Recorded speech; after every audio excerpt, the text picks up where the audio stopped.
que tu as, toi, sur la commission mixte paritaire ce matin? Alors la commission mixte paritaire de ce matin, c'est une nouvelle entourloupe. Le gouvernement fait croire qu'il a topé avec les Républicains pour faire en sorte que les personnes qui ont commencé à travailler très jeunes ne cotisent pas plus de 43 ans. Ceci est un mensonge. C'est la même chose que pour les 1 200 €. C'est finalement que de la com.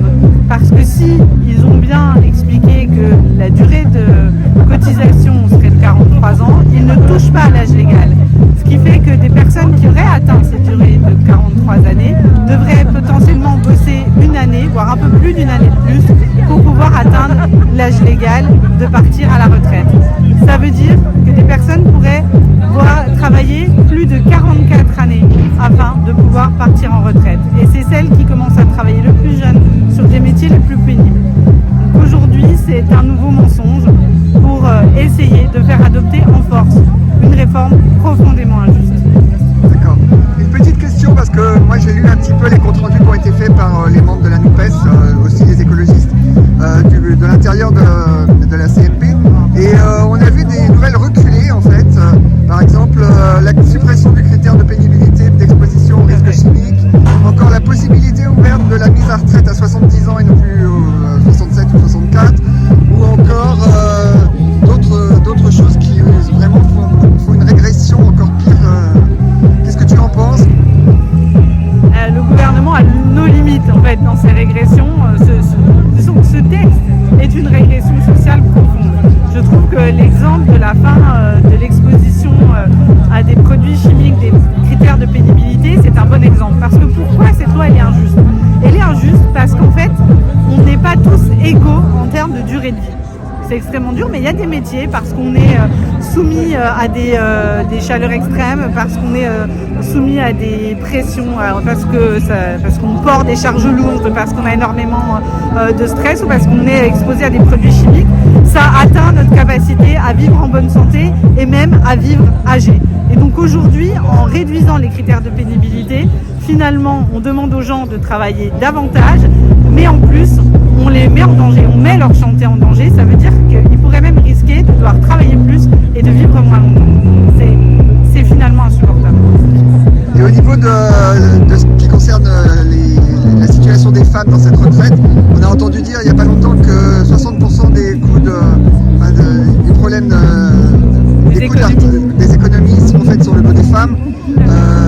On a beaucoup dit que c'était une régression.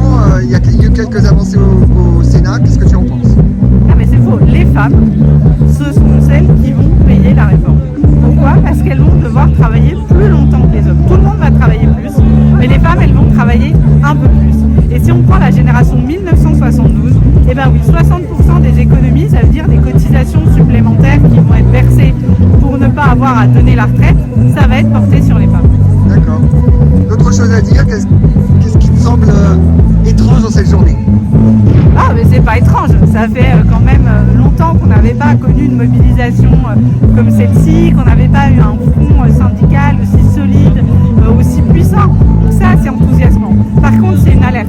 C'est une alerte, c'est-à-dire qu'un pouvoir qui méprise les Français, un pouvoir qui ne sait pas écouter des millions de personnes qui défilent dans la rue pacifiquement, c'est non seulement un pouvoir qui s'isole, c'est un pouvoir qui finalement veut désespérer les gens, désespérer de croire dans nos institutions, de croire dans la démocratie.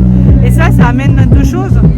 Ça peut amener à la violence, parce qu'à un moment, quand on n'écoute pas les mots, quand on n'écoute plus les gens qui sont sereins, et ben oui, ça peut amener à de la violence. Et l'autre chose, c'est juste que ça va dégoûter encore plus de la politique. Et donc, on va avoir continué à monter l'abstention. Et moi, c'est pas ça que je veux. C'est pas cette tranche-là que je veux. Il faut arrêter les discours sur comment on veut de l'engagement. C'est en fait quand les gens s'engagent, quand les gens prennent la parole, quand les gens renoncent à une journée de salaire pour être dans la rue, pour donner leur vision de la société française, eh bien il faut les écouter, il faut les respecter. D'accord.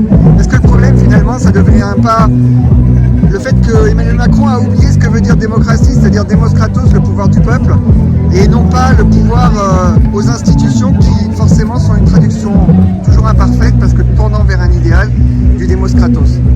Mais Macron se pense comme Jupiter. Il croit qu'il frappe comme la sourde et donc il peut imposer sa réforme de manière verticale et brutale. Je pense que ce n'est pas comme ça qu'on avance et je pense que seul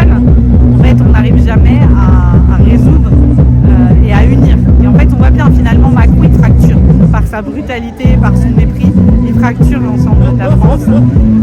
Oui, il y a un sujet de pratique du pouvoir, de pratique des institutions. Et j'espère